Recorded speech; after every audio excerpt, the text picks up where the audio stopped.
Você se lembra da semana passada que eu te contei a história da Clara? Se você ainda não ouviu, volta lá no episódio anterior. É a história de uma mulher que acreditava ter construído a vida dela sobre um alicerce sólido e de repente descobriu que esse alicerce era areia. Você ouviu como foi a explosão, o choque, a dúvida, o silêncio? Você acompanhou comigo o momento em que ela atendeu ao celular e ouviu uma voz feminina dizendo: "Oi, amor, tá tudo bem?" E você sentiu o impacto do soco quando aquela foto chegou, revelando tudo.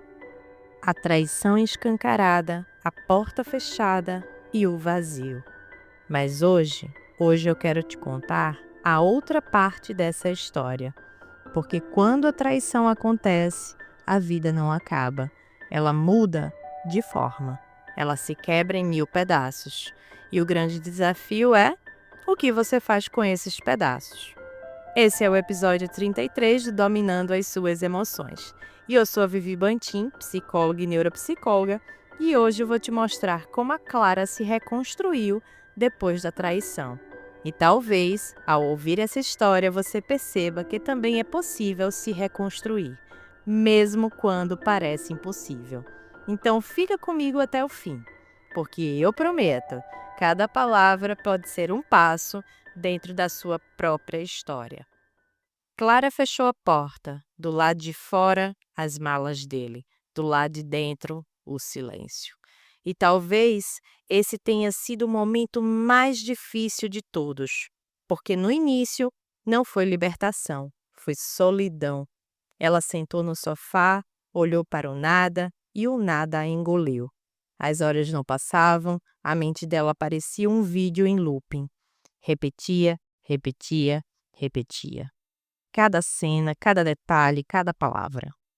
O cérebro dela tentava encontrar uma lógica, tentava encaixar as peças do quebra-cabeça. Mas não havia lógica, não havia peça que encaixasse. E é isso que acontece depois de uma traição. Não é o outro que continua te destruindo, é você mesma, se perguntando 1000 vezes: por quê? E quanto mais você pergunta, mais o vazio cresce. Clara passou noites sem dormir, o corpo dela estava exausto, mas a mente não desligava. Porque quando o trauma é relacional, o replay mental não para. O cérebro insiste em rever a cena como se acreditasse que revendo vai finalmente encontrar uma explicação. Mas não encontra. E cada repetição era como rasgar de novo a mesma ferida. Ela começou a duvidar do próprio valor. Começou a pensar: será que eu não fui suficiente? Será que eu errei em alguma coisa? Será que eu podia ter evitado? E aqui está uma verdade dura. A traição não destrói apenas a confiança no outro. Ela destrói a confiança em si mesma. E isso é o que mais corrói. Mas chega uma hora em que o silêncio se torna tão pesado que ou você afunda ou você aprende a nadar. E Clara escolheu nadar. Foi quando ela percebeu que não conseguiria sozinha, que precisava de ajuda. Ela procurou terapia e pela primeira vez ela disse em voz alta: "Eu fui traída." E esse foi o primeiro passo de reconstrução. Porque quando você dá nome à dor, você começa a enfraquecer o poder que ela tem sobre você. Enquanto você esconde, a dor cresce. Quando você fala, a dor se reorganiza. Clara começou a entender o que estava acontecendo dentro dela. Percebeu que não era fraqueza, não era drama, não era exagero. Era o corpo tentando sobreviver. E ela entendeu que não precisava lutar contra isso. Precisava acolher, aceitar que sentir era parte da cura. Mas havia outro desafio: como voltar a confiar nela mesma?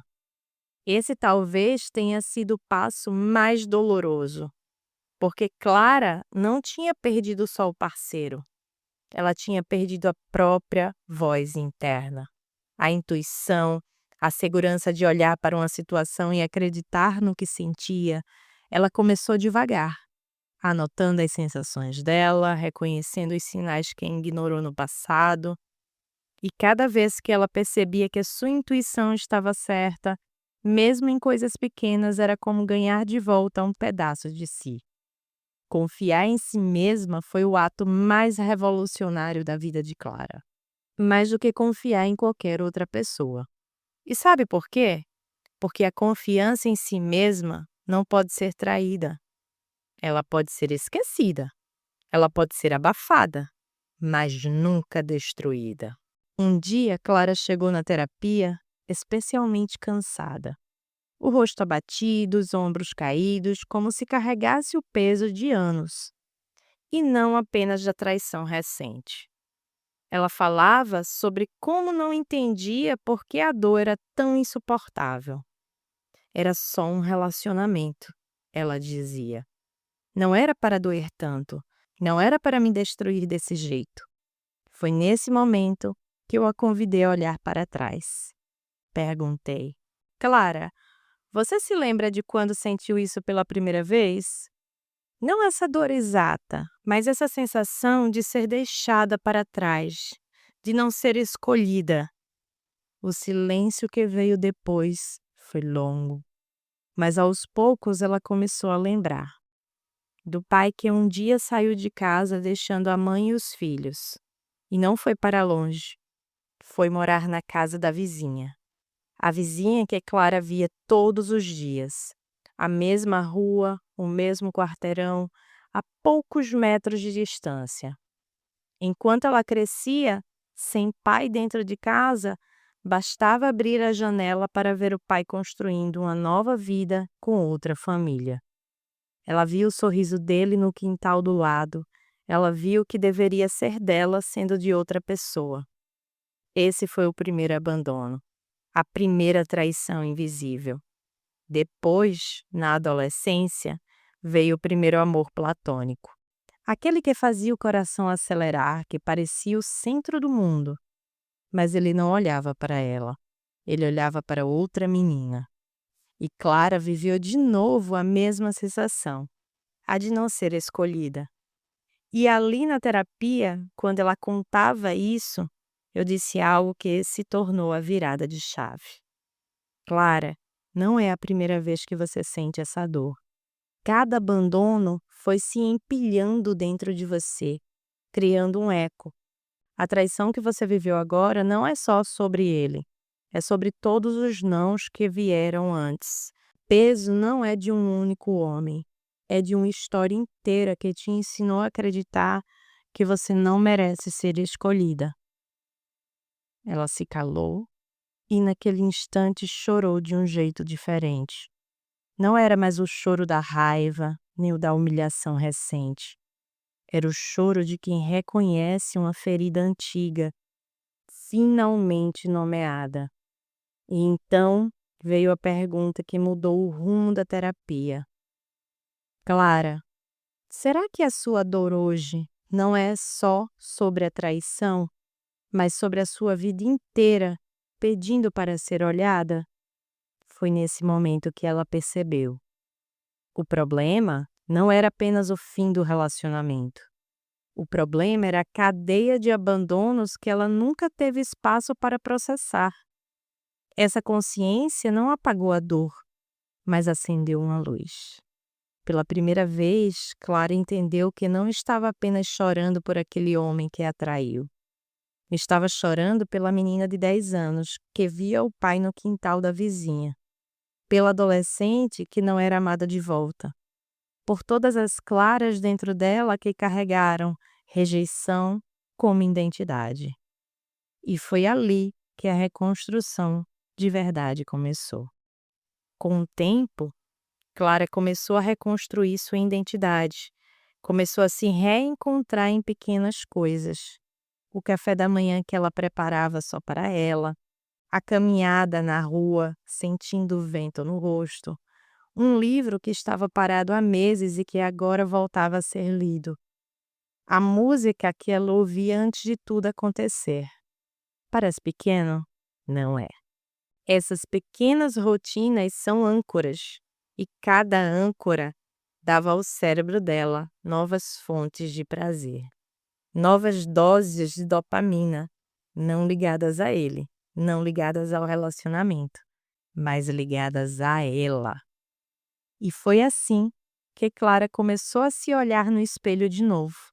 No início, com medo, depois, com coragem. E um dia, pela primeira vez, ela se olhou no espelho e se reconheceu.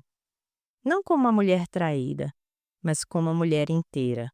Porque a cura não começa quando o outro pede desculpas.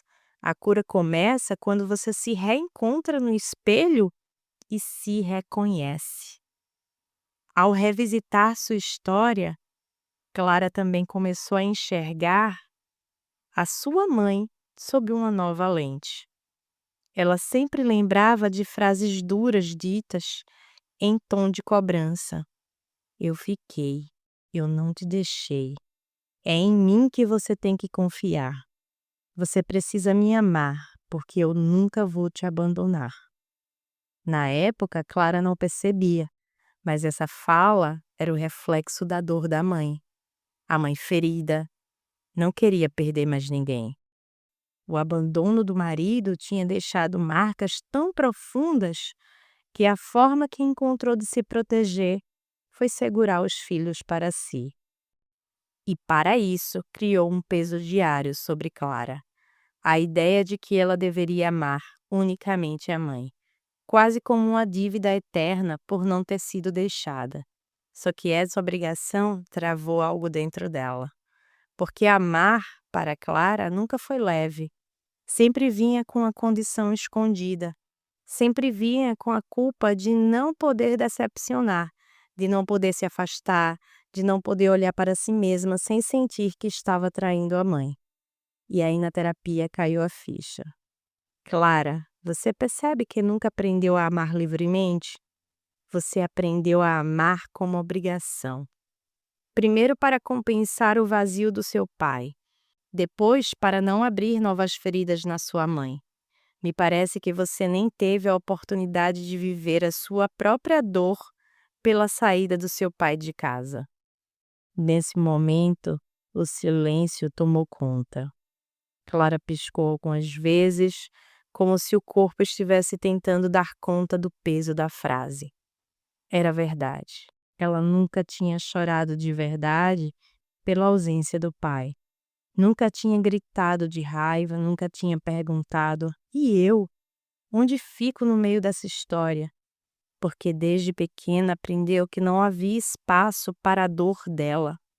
A dor da mãe era maior, a ferida da mãe era mais urgente. E cabia a ela, como filha, ser o alívio, ser o remendo, ser o amor que ficou. Naquele instante, Clara começou a se dar conta de algo. Ela tinha virado responsável por segurar o coração da mãe. E quando uma criança é colocada nesse lugar, ela deixa de ser filha e passa a ser guardiã da dor materna. E isso se repetiu em todas as suas relações. Com o pai que foi embora, ela nunca pôde sentir e expressar, porque tinha que ser forte. Com a mãe, aprendeu a amar com medo de decepcionar. Com o primeiro namorado, aceitou ser sempre a segunda opção, como se já estivesse acostumada a não ser escolhida. E agora, no relacionamento adulto, suportava sinais claros de distância e frieza, porque de alguma forma acreditava que era isso que se fazia no amor, carregar mais peso do que deveria. Foi nesse ponto que Clara desmoronou. Não as lágrimas da traição, mas as lágrimas de uma menina vendo o pai sair pela porta da frente para nunca mais voltar. Atravessar a rua para formar uma nova família diante dos olhos dela. E as lágrimas de um adolescente que no fundo já sabia que não seria escolhida pelo primeiro amor. As lágrimas da mulher adulta que descobriu que nunca tinha amado leve, nunca tinha amado inteira, nunca tinha amado sem medo. Naquele instante, algo mudou. Clara percebeu. Eu carreguei dores que nunca foram minhas. Eu fui leal ao sofrimento da minha mãe e ao abandono do meu pai, mas nunca fui leal a mim mesma. Essa frase dita em voz alta ecoou como um divisor de águas. Pela primeira vez, Clara conseguiu olhar para a própria história e entender que a traição que mais doía não era só a do parceiro, era a traição contra si mesma, por ter ignorado sua própria dor durante uma vida inteira. E foi a partir desse ponto que ela começou a enxergar diferente. Olhou para o pai não como um fantasma que definiu seu valor, mas como alguém que tinha feito suas próprias escolhas e que, de certo modo, tentou manter a relação com os filhos, mesmo de longe. Mas o impacto da sua decisão criou um abismo.